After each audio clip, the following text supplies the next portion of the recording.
Hai, selamat datang kembali di ITCamp. Kali ini kita belajar tentang beberapa metode perlakuan panas. Metode perlakuan panas dibedakan berdasarkan laju pendinginannya.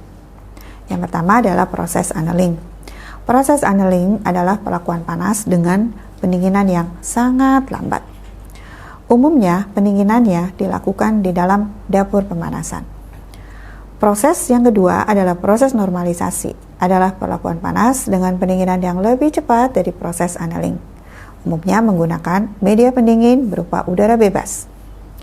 Yang ketiga adalah proses hardening, adalah perlakuan panas dengan pendinginan yang lebih cepat lagi, yang biasanya menggunakan media celup sebagai media pendinginnya, bisa berupa air atau oli. Garis pendinginan yang makin curam menggambarkan laju pendinginan yang makin cepat dengan kekerasan yang makin tinggi. Ini sudah kita pelajari ya pada modul sebelumnya.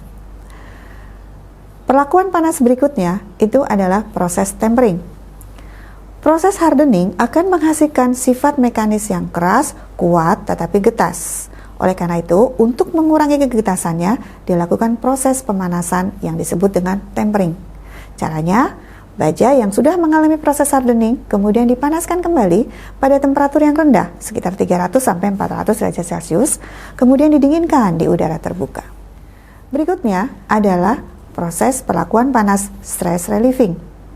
Stress relieving bertujuan untuk menghilangkan tegangan sisa di dalam logam, yaitu dengan memanaskan baja sampai temperatur 600 derajat Celcius, ditahan beberapa lama, kemudian didinginkan di udara terbuka. Metode ini digunakan untuk menghilangkan tegangan sisa di dalam produk cor, produk pengelasan, produk cold work, dan produk quenching atau produk celup. Berikutnya adalah perlakuan panas spheroidizing.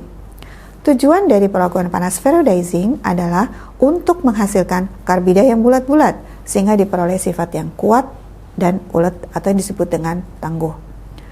Prosesnya dapat melalui beberapa cara. Pertama, melalui pemanasan yang lama di bawah suhu eutectoid atau pemanasan dan pendinginan bergantian di atas dan di bawah suhu eutectoid, atau pendinginan yang sangat lambat dari suhu gamma atau dari gamma dan alfa.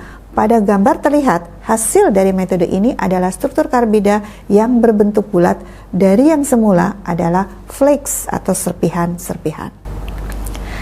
Ketika logam baja dilakukan proses pengerjaan dingin, akan diperoleh peningkatan sifat kekerasan yang cenderung getas.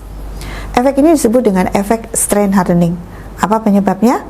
Penyebabnya adalah selama pengerjaan dingin tersebut terjadi peningkatan jumlah dislokasi, tetapi dia terlokalisir pada tempat-tempat tertentu. Bagaimana untuk mengatasi hal ini? Nah, untuk mengatasi efek strain hardening ini dilakukan perlakuan panas, tetapi bertahap. Nah, metode ini merupakan kombinasi dari beberapa metode yang diawali dengan proses recovery. Terjadi pada temperatur yang belum terlalu tinggi. Akibat dari proses ini belum ada perubahan sifat mekanis. Kemudian temperatur kita naikkan lagi sampai mencapai temperatur rekristalisasi, atau rumusannya adalah 0,4 sampai 0,5 dari melting point dalam Kelvin. Pada tahap ini sudah terjadi peningkatan keuletan dan pengurangan kekerasan. Kemudian jika temperatur kita naikkan kembali, terjadi pertumbuhan butir yang mengakibatkan kekerasan terus menurun dan keuletannya terus meningkat. Ini tidak baik ya. Nah, oleh karena itu tahapan yang paling baik itu adalah pemanasan sampai dengan temperatur rekristalisasi. Oleh karena itu kita jaga ya, temperatur untuk mengatasi strain hardening adalah pada temperatur rekristalisasi. Nah, dengan pemahaman modul ini, nanti kalian semua dapat melakukan perancangan metode perlakuan panas untuk mengatasi kegagalan produk permesinan melalui proses perlakuan panas yang tepat. Yuk, nantikan kembali modul-modul pembelajaran lainnya yang bersifat praktek bersama ITCamp. Terima kasih.